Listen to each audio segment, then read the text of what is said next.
নমস্কার বন্ধুরা, আজকের দশম ক্লাসে তোমাদের স্বাগত। আজকের ক্লাসের আলোচ্য বিষয় হলো কালেকশন ম্যানেজমেন্ট। এই কালেকশন ম্যানেজমেন্টের মধ্যে আমরা পড়ব document selection, ordering, processing and weeding. এই চারটি বিষয় নিয়ে আমরা বিস্তারিত আলোচনা করব। চলে আসি কালেকশন ম্যানেজমেন্ট। কালেকশন ম্যানেজমেন্ট কাকে বলে?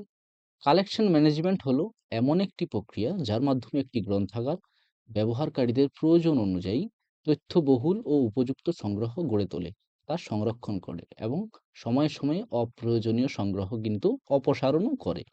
এটাই হচ্ছে সংগ্রহ ব্যবস্থাপনা। সহজভাবে বললে কি বলা হয় যে right book for the right reader at the right time and at the right cost. Okay, এরপর সংগ্রহ ব্যবস্থাপনার উদ্দেশ্য অর্থাৎ কি কি অবজেক্টিভস রয়েছে কালেকশন ম্যানেজমেন্টের, কি জন্যে আমরা কালেকশন ম্যানেজমেন্ট করব। ব্যবহারকারীর তথ্য চাহিদা পূরণ করা একটা উদ্দেশ্য, গ্রন্থাগারের সীমিত বাজেটের সঠিক ব্যবহার করা, অপ্রাসঙ্গিক ব্যবহার না করা, অপ্রাসঙ্গিক বই না কেনা, এটা একটা হচ্ছে সংগ্রহ ব্যবস্থাপনার উদ্দেশ্য। তৃতীয়ত কি, সঠিক বই, ডকুমেন্ট নির্বাচন ও ক্রয় করা, অর্থাৎ যে সব বইয়ের পাঠক রয়েছে, যেসব বইয়ের চাহিদা রয়েছে সেগুলোকে নির্বাচন করা এবং ক্রয় করা। চতুর্থত হচ্ছে পুরনো এবং অপ্রাসঙ্গিক বই বাদ দেওয়া, অর্থাৎ যেগুলোর কারেন্ট বা নতুন কোনো এডিশন বেরিয়ে গেছে, অনেক অনেক পুরনো হয়ে গেছে যে এডিশনগুলো, অনেক অনেক নতুন এডিশন বেরিয়ে গেছে, সেই পুরনো বইগুলো রেখে তো শুধু শুধু জায়গাটাগুলোকে ভর্তি করে রাখা, সেই জায়গার অনেক ভালো ভালো বই, প্রাসঙ্গিক বই সেখানে রাখা যাবে। তাই সেই পুরনো অপ্রাসঙ্গিক বইগুলোকে বাদ দিয়ে নতুন প্রাসঙ্গিক বই যুক্ত করাই হচ্ছে সংগ্রহ ব্যবস্থাপনার একটা মূল উদ্দেশ্য। পঞ্চম কি, সুষম ও আধুনিক সংগ্রহ তৈরি করা, অর্থাৎ একটা লাইব্রেরি, সেটা যে কোনো সেকশনের লাইব্রেরি হোক, যে কোনো সেক্টরের লাইব্রেরি হোক, তাকে আপ টু ডেট রাখা। ওকে, এরপর চলে আসি কালেকশন ম্যানেজমেন্টের মূল ধাপে। এখানে চারটি ধাপ রয়েছে। প্রথম হচ্ছে ডকুমেন্ট সিলেকশন করা, অর্থাৎ রিডারের চাহিদা অনুযায়ী আমরা কিভাবে কি ডকুমেন্ট আমরা নির্বাচন করব, কি কি ডকুমেন্ট আমরা রাখবো লাইব্রেরিতে, সেগুলো দেখা। তৃতীয়ত কি, অর্ডারিং করা, অর্থাৎ সেগুলো আমরা লিখলাম এরপরে যে আমাদের কি কি রিডার রয়েছে, ফার্মার কারা রয়েছে, রিসার্চ কারা করছে, কারা স্কলার করেছে, কীরকম চাহিদা রয়েছে কি বইয়ের, সেগুলো আমরা ডকুমেন্ট সিলেকশনের মধ্যে নিয়ে নিলাম সব কিছু। এরপর সেগুলো নেওয়ার পরে এগুলো অর্ডার করলাম। কার কাছে অর্ডার করলাম? কোনো প্রকাশনীর কাছে, পাবলিশারের কাছে, ভেন্ডারের কাছে অর্ডার করলাম। তো এই সেকশনটাই হচ্ছে অর্ডারিং সেকশন। তৃতীয়ত কি বলছে, প্রসেসিং করা। এরপর সেই বইগুলো যখন কিনে আনলাম লাইব্রেরিতে, কিনে আনার পরে সেগুলোকে ক্যাটালগিং করা এবং নির্দিষ্টভাবে সেগুলোকে সাজানো শেলফে, বাকি অন্যান্য যে কাজগুলো থাকে সেগুলো করা। এরপর চতুর্থত আরেকটা খুব গুরুত্বপূর্ণ কাজ, সেটা হচ্ছে উইডিং করা, অর্থাৎ অপ্রয়োজনীয় সংগ্রহ বাদ দেওয়া। যেগুলো বললাম যে যেগুলো হয়তো অনেক পুরনো হয়ে গেছে, যার নতুন নতুন এডিশন বেরিয়ে গেছে, সেগুলোকে বাদ দিয়ে দিতে হবে এবং নতুন প্রাসঙ্গিক বই, আধুনিক বই কিন্তু সেখানে অ্যাড করতে হবে। এটাই হচ্ছে কালেকশন ম্যানেজমেন্টের চারটে মূল ধাপ। ডকুমেন্ট সিলেকশন আমরা কিভাবে করব বা ডকুমেন্ট সিলেকশনের কি কি নীতি থাকা দরকার, এটা কিন্তু খুব গুরুত্বপূর্ণ। এই ডকুমেন্ট সিলেকশনের অর্থ কি? নির্বাচন করা। নির্বাচন মানে কি? নির্বাচন মানে হলো এমন বই বা জার্নাল বা ই-বুক বা যেকোনো তথ্য উৎস বেছে নেওয়া, যা গ্রন্থাগারের পাঠকদের প্রয়োজন পূরণ করবে। অর্থাৎ আমি এমন কোনো বই রাখবো না যেগুলো অপ্রয়োজনীয়, যেগুলোর কোনো পাঠক নেই। যেগুলোর নির্দিষ্ট কোনো পাঠক রয়েছে, চাহিদা রয়েছে, সেই জার্নাল, বই বা যেকোনো রিসোর্স কিন্তু আমি সিলেক্ট করব। ওকে? এটাই হচ্ছে নির্বাচনের অর্থ। নীতি কি, কি রইবে? কি, কি নীতি আমরা ফলো করব সিলেকশন করার ক্ষেত্রে? ব্যবহারকারীর প্রয়োজন ও আগ্রহ। কোন ডকুমেন্টের উপর, কোন জার্নাল, কোন বইয়ের উপরে ব্যবহারকারীর প্রয়োজন রয়েছে এবং আগ্রহ রয়েছে, সেটা দেখতে হবে। বিষয়বস্তুর মান কিরকম এবং তার প্রাসঙ্গিকতা কিরকম রয়েছে, সেগুলো দেখতে হবে। লেখক ও প্রকাশকের বিশ্বাসযোগ্যতা থাকা জরুরি। বইয়ের সাম্প্রতিকতা, অর্থাৎ কোনো একটা পুরনো এডিশনের বই কিনে নিয়ে চলে এলাম। আমি কিনছি ২০২৬-এ, কিন্তু আমার বইটা হচ্ছে ২০২৩-এর। তাহলে ২০২৩-এর বই যদি ২৬-এ পাঠককে দেওয়া হয়, তাহলে পাঠক সন্তুষ্ট হবে না, অসন্তুষ্ট রইবে, তাই না? তাহলে বইয়ের সাম্প্রতিকতা লক্ষ্য করা কিন্তু খুব জরুরি। বাজেট সীমাবদ্ধতা। আমার যদি ৳১,০০,০০০ বাজেট থাকে, সেখানে আমি কিন্তু ৳১,৫০,০০০ বা ৳১,২০,০০০ বাজেটের বই কিনলে কিন্তু গোলমাল হয়ে যাবে। তারপর আছে ডুপ্লিকেট এড়ানো। ডুপ্লিকেটি বা পাইরেসি যেটা, এইসব বই কিন্তু রাখা একদম উচিত নয়। এগুলো কিন্তু নীতিহীন বা এগুলো কিন্তু খুবই অপরাধ একটা বিষয়। আমরা কপিরাইট বা এর আগে পড়েছি যে এগুলো কিভাবে এড়িয়ে চলা যায়। এরপর সিলেকশন টুলস, নির্বাচনে ব্যবহৃত উৎস, পাবলিশার ক্যাটালগ, অর্থাৎ যে প্রকাশনীকে আমরা চুজ করব সেই প্রকাশনীর কি কি বই রয়েছে সেগুলো আমরা দেখবো একবার। বুক রিভিউ, অর্থাৎ আমি কিছু গল্পের বই কিনবো, সেই গল্পের বইগুলো পড়ে বা সেই সাহিত্যের বইগুলো পড়ে যারা যারা রিভিউ দিয়েছে, যারা জানিয়েছেন যে এই বইটা ভালো, ওই বইটা মোটামুটি ভালো, এই বইটাতে পাঠক বেশি, এই বইটাতে রিভিউয়ার বেশি, এই বইটাতে রিডার বেশি, সেই বইগুলো দেখা। বিবলিওগ্রাফিক্স, অর্থাৎ তথ্যপঞ্জিও দেখা। বুক এক্সিবিশন বা ফেয়ার্স, এইসব জায়গাতেও কিন্তু দেখতে হবে যে কোন বইয়ের চাহিদা রয়েছে।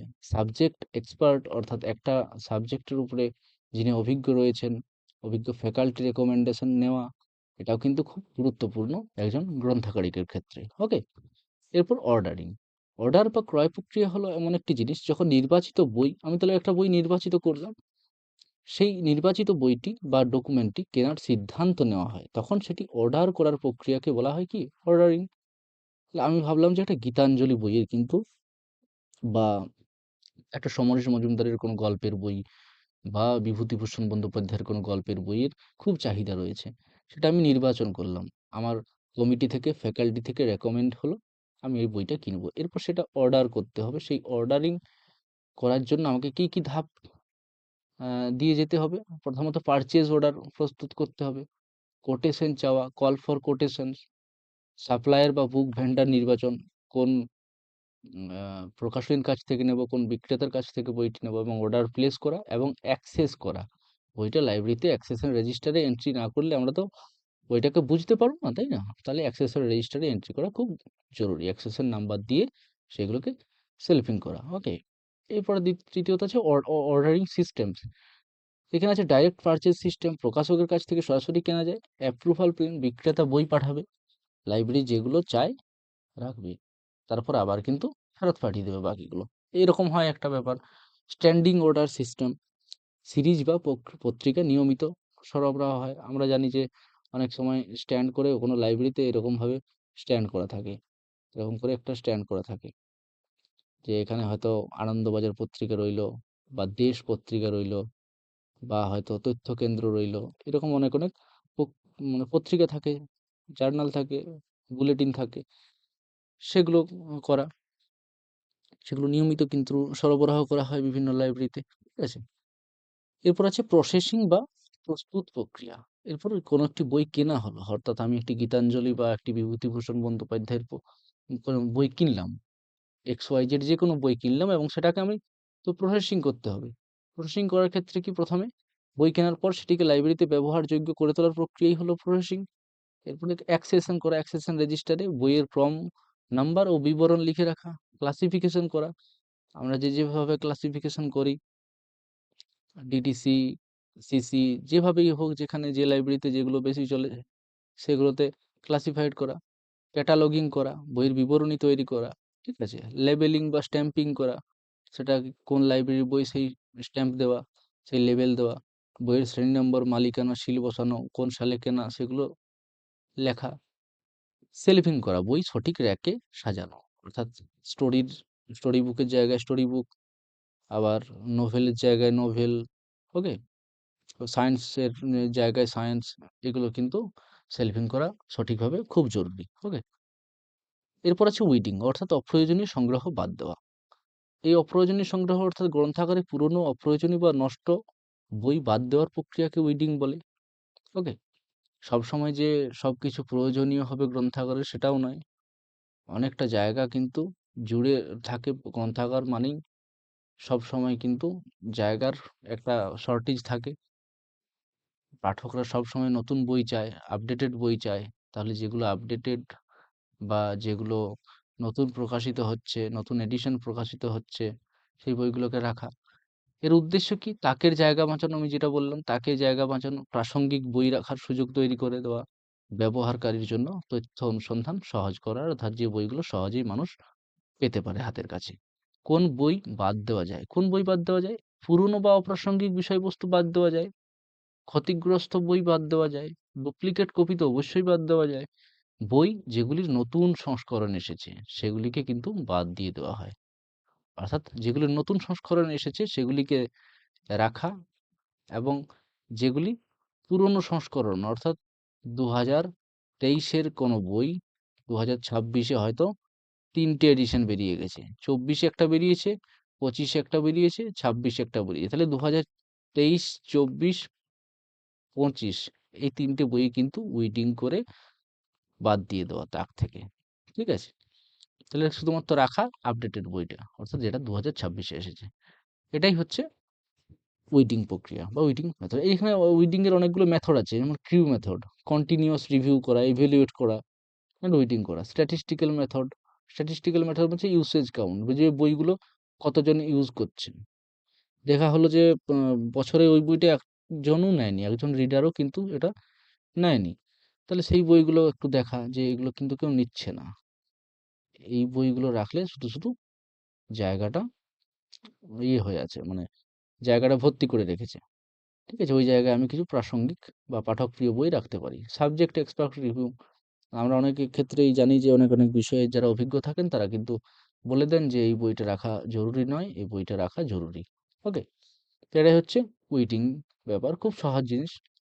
সংগ্রহ ব্যবস্থাপনা এবং প্রযুক্তি। আজকের ডিজিটাল যুগে কিন্তু তোমরা সবাই জানো যে সংগ্রহ ব্যবস্থাপনা মানে শুধু প্রিন্ট বই নয়, বরং প্রিন্টের বাইরেই যা কিছু আছে সেটাই হচ্ছে একটা অনেক বড় ভান্ডার, তাই না?